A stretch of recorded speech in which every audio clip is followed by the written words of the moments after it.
tayo lahat ay tumayo at let us welcome po ang ating pong lingkod ng Panginoon, si Pastor Arnel G. Manala. Palakpakan po natin ang Panginoon. Hallelujah. Praise God.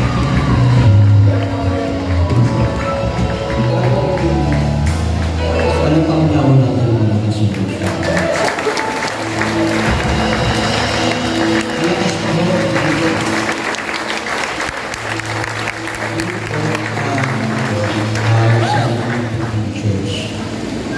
Sa akin po, karegla, maliit, malaki, sa probinsya, sa abroad, sa squatter, sa akin pare-pareho lang po. Kahit sa pagumapag ng church, ang unang-unang ko po tinitingnan ay kung paano mag-worship ang church nila. Ang punay na spirituality ng isang church, makikita mo yan the way na sumamba sa Diyos na lumayan. Amen? Kapag ang church po hindi po worshiper, isa lang po ibig sabihin yan, hindi nila kilala ang Diyos. Because worship is man's response to the revelation of who God is. Pangalawa po, dahil ang inyo po ay patungkol sa Holy Spirit, mahalaga po na dapat natin maunawaan ang sinabi ng Psalm 22 verse 3. God inhabits the praises of His people. Ang Diyos ay bumababa, ang Diyos ay nananahan, ang Diyos ay kumikilos kung saan naroon ang totoo, mainit at tunay na pagsamba sa Diyos ng buhay. So if you really desire to have the Holy Spirit work powerfully and overflowingly in your life, the one thing that we should settle before God ay ang puso po natin. Those who desire to encounter the Holy Spirit, dapat maging worshiper muna siya. Because the one place na tinitira ng Espiritu Santo dito po sa ibabaw ng lupa ay yung pagsamba ng ating Diyos na Panginoon. Amen! When the temple was dedicated by Solomon in 1 Kings chapter 7, sabi nun, the priest at yung mga tao namin po, they sang a very simple chorus to God. For the Lord is good and His mercy endures forever. When they worship God by exalting the goodness of God, exalting the mercies of God, bumabago ang kaluwalhatian ng Diyos na buhay. To the point that the priests were first run out of the temple because they could not bear the greatness of the glory of God that manifested in that place. Pinapakita ho nun na trigger ang pagbaba at pagkilos ng Holy Spirit dahil sa pagsamba ng kanyang mga anak. Kaya sabi mo doon, ba? For the Lord is good and His mercy endures forever. Yun po yung favorite chorus sa Old Testament. Ngayon po yung mga tao ng araw, they don't truly and deeply understand the goodness and the mercies of God.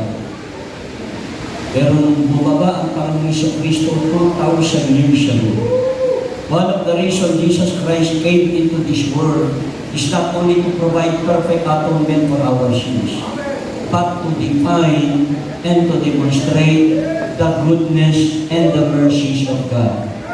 Ibig sabihin po nun, tayo po kung itong na-born again tayo, sabi mo sa katabi mo, na-born again ka na ba talaga? Sabi mo sa katabi mo, talaga ba nakakilala ka na kay Jesus? Kasi ang taong totoong na-born again, ang taong totoong nakakilala sa Diyos, ang isang bagay na malinaw sa Kanya ay yung kabutihan ng Diyos at yung kahabagan ng Diyos na buhay. Magiging malinaw sa atin, we don't deserve to be saved. We don't deserve to be redeemed. Kaya kasabi ng Bible, Ephesians 2:8-9, we were saved by grace through faith. It is not because of our good works, but it's so that no one may boast before God. Yun din po sinabi niyo po sa Titus chapter 3, verse 5 and verse 7, we were saved because of the mercies of God. Kaya ang totoong na born again, nauunawaan niya yung kabutihan at kahabagan ng Diyos ng buhay. Kaya kapag tayo mo ang kumanta ng Panginoon, kay buti mo sa akin, at kinakanta natin yan in view of what Jesus Christ accomplished for us on the cross of Calvary, mas lalo pong bumababa ang Holy Spirit. Amen!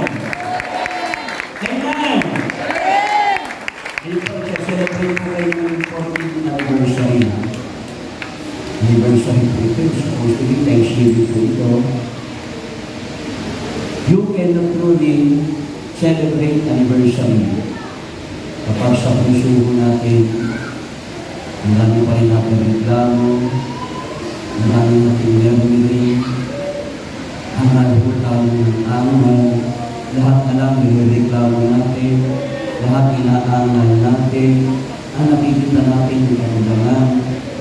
We are not qualified to celebrate anniversary. And we are not qualified to worship the Lord of God. Kasi ang pagsambalo natin sa Diyos, at i-celebrate ko ng ating anniversary, yung expression po natin ng ating gratitude sa Diyos ng Buwan sa kanyang kabutihan po sa atin. Amen! Alam pa natin malakas ang Diyos ng worship po. Kung mga sa kanin mo, na-born again ka na ba talaga? Sabi mo, totoo ba? Talaga bang na-born again ka? Patunayan mo ba? Actually, for the past 2 or 3 years, everywhere I go, I feel this conviction of the Holy Spirit. Kahit anong topic ang ibigay ng Holy Spirit, lagi pong bumabalik sa salvation. Because the problem of the church today, marami yung nagke-claim na born again, hindi naman na born again talaga.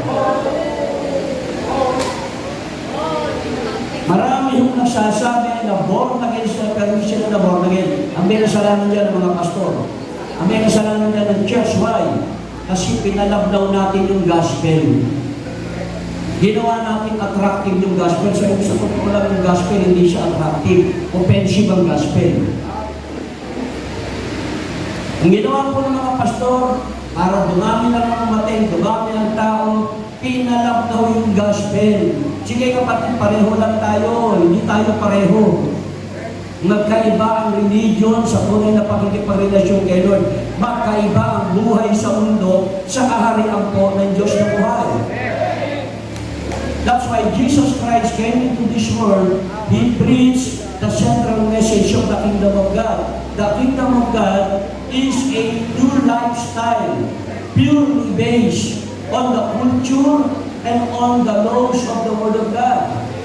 Kaya sinabi ni Jesus Christ, ang sino mang kay Kristo Jesus ay isa ng bagong nilalang. Lahat ay wala, ang dati ay wala na, lahat ay bago na. 2 Corinthians 5:17. Kaya kapag sinabi mo natin na born again tayo, dapat naunawaan natin yung salitaan ng Diyos. Pag sinabi na born again ka, na-realize mo, makasalanan ka, papunta ka ng impyerno, wala kang pag-asa, wala kang pwedeng magawa, na pwedeng pakumbins mo ang Diyos para patawarin ka niya. Na-realize mo na ang dami mong pag-asa ay yung ginawa ni Jesus sa krus ng Kalbaryo. At naunawaan mo, ang salvation ay isang akto po ng pagsuko ng buhay kay Jesus. Romans chapter 10, verse 9 and 10, ano sabi mo doon? If you confess with your mouth that Jesus Christ is Lord and believe in your heart, God raised him from the dead, you will be saved. The problem is, we focus more on the death and the resurrection without knowing the person who was crucified. It's very clear in the Bible. You have to know first. You have to believe the person of the one who was crucified. That's why, sabi ko ni Pablo, if you confess with your mouth that Jesus Christ is Lord, Lord is Adonai. Ang Adonai, ibig sabihin niya, mighty owner. Kaya po sa Bible, ang salvation po, original ang tawag dyan, redemption. Tinubos ka ng Diyos. Ano sa katabi mo? Tinubos ka. Tinubos ka. Anong ibig sabihin nun? Napanawaan mo, na pag-aari ka talaga ng Diyos. Pero nung nagkasala tayo, sinanda natin ang ating kaluluwa kay Satanas. Sinanda natin ang ating buhay kay Satanas. Ngayon, narinig natin yung gospel. Ang tunay na presentation ng gospel, ang pinipresent ay yung persona nung napako sa krus. Hindi mo na ipipreach yung kamatayan at muling pagkabuhay. Ang ipipreach mo na, sino yung napako sa krus? Siya yung Lord, siya yung Adonai. Siya yung mighty owner. Ang tunay na born again, na-realize mo na ikaw, pag-aari ka talaga ng Diyos. You were originally created and owned by God. Pero yung buhay mo, inalis mo sa kamay ng Diyos, sinala mo kay Satanas. Ang ginawa ni Jesus, nagkatawang tao siya, namatay, muling nabuhay, binayaran niya yung kasalanan natin, which is an act na tayo po ay tinubos ng Diyos.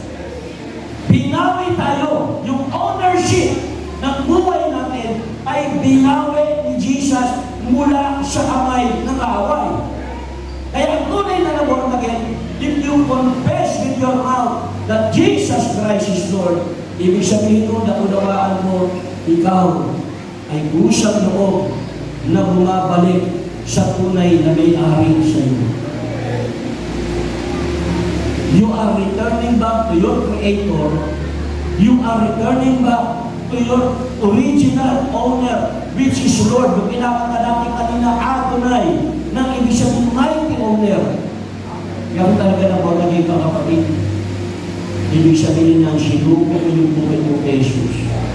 Na Lord, ikaw talagang may-ari sa akin. Magmula ngayon, ariin mo na ako. At nananapit ako sa aking puso na yung kamatayan at muling pagkabuhay mo ang siyang naming paraan para mabayaran ang aking kasalanan. Tanungin mo ngayon kapag mo, naunawaan mo ba yun? Nabordagin ka ba talaga? Nakakilala ka ba talaga kay Jesus? Alam niyo ko, bago po ako nabordagin, gusto ko kayo nagtagal ako. Bago ko nabordagin, nabordagin ako sa balong, taga-balong po ako. Nabordagin po ako, parang kung ni Rod Stewart yun eh. May t-shirt ko po, may heredilya, na ang background marijuana. May nakasulat kong bastos. Hindi ko na sasabihin sa likuran ko. Yung pastor na ginamit ang Diyos sa akin, dinukusik ko yun. Nagpapayong estado ko dati sa manok, pinupulong ko yung bubungan ng tsahin ko. Pinapastos ko ang mga born again. Totoo ko yung mga buwang again, mga araw. Hatakot ko, binatakot ko ako ng mga tanong yun. Halaman ko pong born again, dala ko po yung sarado, di kantado, di semento, di kapto, rasay po. Lumaki po ako dun eh. Ang pastos ko po, grabe po, rebelde ako sa mga magulang ko. Kaya lang po ang ate ko, nasumpa ako yun eh. Rebelde po ako, ay nanay ko, hindi ko na pumapatay. Dahil nabarkada ako sa mga taga-PUP mo ako. Sa loob mo ng PUP, nag-iinuman mo kami habang nagkakasyo. Dahil nabarkada ako sa mga taga-Laguna na nagdadalingan ng banugyan ay papasok sa PUP. Pastor, hindi mo kami sa loob. Tuwing Sabado po, naku Diyos ko, hindi na ako murid ako nagpapaalam. There was a time, ang nanay ko, pumupunta ng mga prosyekto. Ang nanay ko po, isa pupunta pa ng Bordian. Dahil ako nagpapaalam, ako nagsasabi kung nasaan ako. Di wala pa naman yung siya po nung araw. Ang gulo-gulo ng buhay ko po. Halaman mo ang born-again, halaman ko yung pastor ngayon. But one night, nung niyaya ko ng pamangkin ko, hindi ko maintindihan. Ako po, mayabang ako. Sige, pakita ko lang yung message nyo. Pero nung marinig ko po yung mensahe, meron akong naramdaman, hindi ko maintindihan. Nung magtatapon yung pastor, ako yung unang-unang lumapit nang walang nagsasabi sa akin. Umiiyak po ako, iyak ako ng iyak. Yung mga tsahay ko, hindi makapaniwala, hindi nila alam kung matutuwa sila. Totoo ba itong na-born again na po? Bakit po? Kasi na-realize ko na kung ako makasalanan pala ako, pupunta ako ng impyerno. Grabe pala yung gulong ginawa ko sa buhay ko. Nung ma-born again ako na, unawaan ko, yung buhay ko, binabalik ko na sa kami ng Lord. Sinusuko ko na siya. Pero sinabi ko, Lord, you are my Lord. Panginoon. At napanawaan ko na itong Panginoon ko, siya yung namatay at muling nabuhay para bayaran ang kasalanan ko. Ang loob ng laho, kariyaya mo pag hindi ko inisip na lahat ng araw, magiging pastor ako.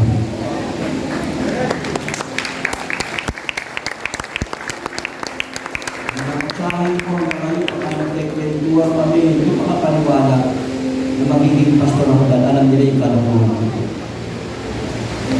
Pero, ang sinasabi ko, kaya ako sinusyari ko, yung nabong na pinagawa sinakunuhaan ko, yung Jesus is Lord, na ang buhay ko, ibinabalik ko, isinusulo ko sa tunay na may-ari sa akin. Basta nang panataya ako doon sa persona kung sino yung namatay sa krus ng Kalbaryo. Nung makumbins ako, eto ang Panginoon, mas lalo naging kapanipaniwala sa akin na yung kamatayan niya at yung muling pagkabuhay niya ang siyang tanging kabayaran sa akin mga kasalanan.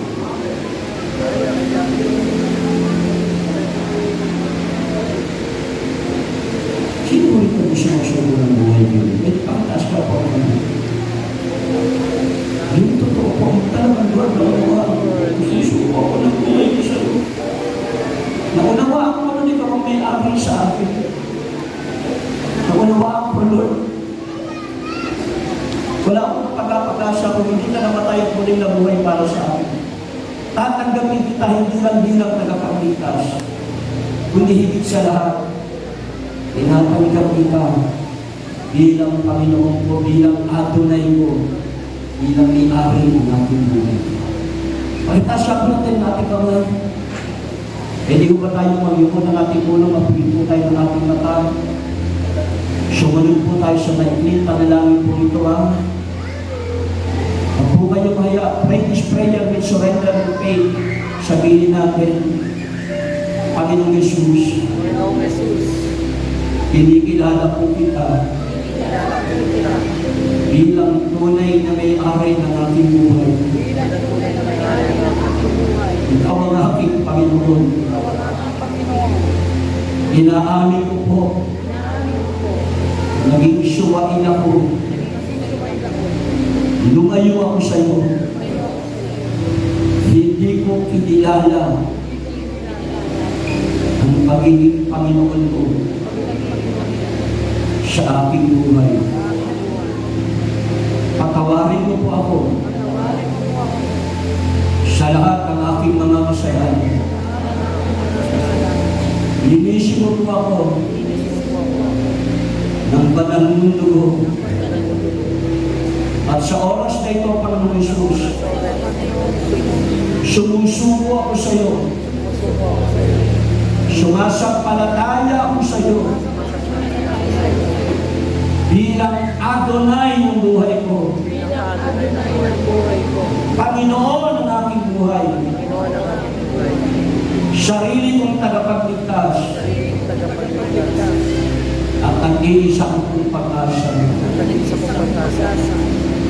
Panginoong Jesus, magmula sa oras na ito, maging totoo kang Panginoon